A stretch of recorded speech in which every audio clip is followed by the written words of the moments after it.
La parole est à Madame Jeanne Dotzer, maire du 8e arrondissement pour le groupe Changer Paris. Chère Madame la maire.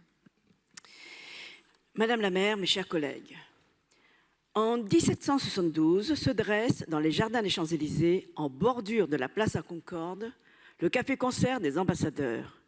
Il est démoli en 1929 et remplacé par un théâtre-restaurant, le théâtre des ambassadeurs, qui devient rapidement l'un des rendez-vous nocturnes les plus célèbres de la capitale, accueillant sur sa scène les articles français populaires, Maurice Chevalier, Sacha Guitry, Joséphine Baker.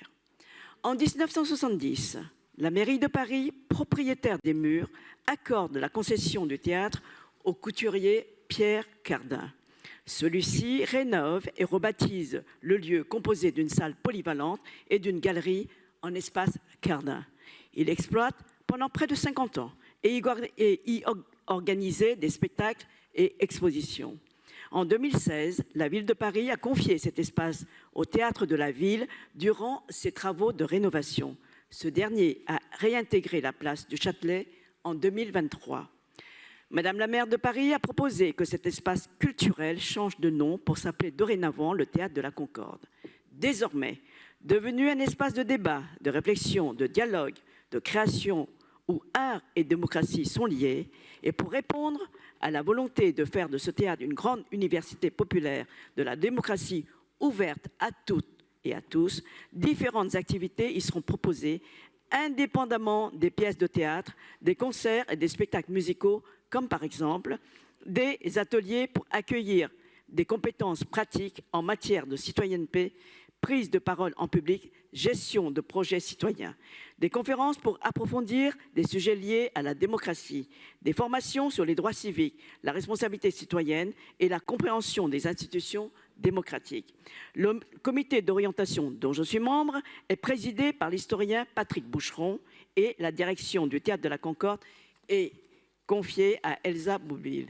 J'ai eu l'occasion d'échanger avec cette dernière pour que ce lieu culturel puisse accueillir des établissements scolaires et qu'une attention particulière soit portée aux familles.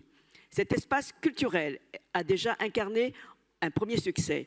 Nous y avons installé la fameuse commission Concorde, présidée par l'ancien ministre de la Culture, Jean-Jacques Hayaillon, pour penser collectivement l'avenir de la plus grande place de Paris avec l'ensemble des acteurs du dossier en partenariat avec l'État.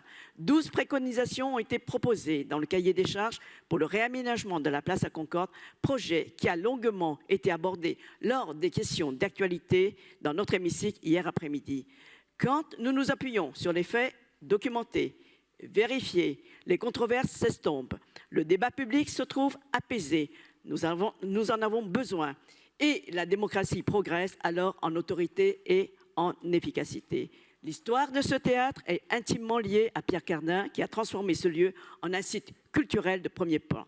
Je souhaite par conséquent que l'on puisse associer son nom au Théâtre de la Concorde d'une manière ou d'une autre, par exemple en lui attribuant une salle Pierre Cardin dans ce complexe. Je vous remercie.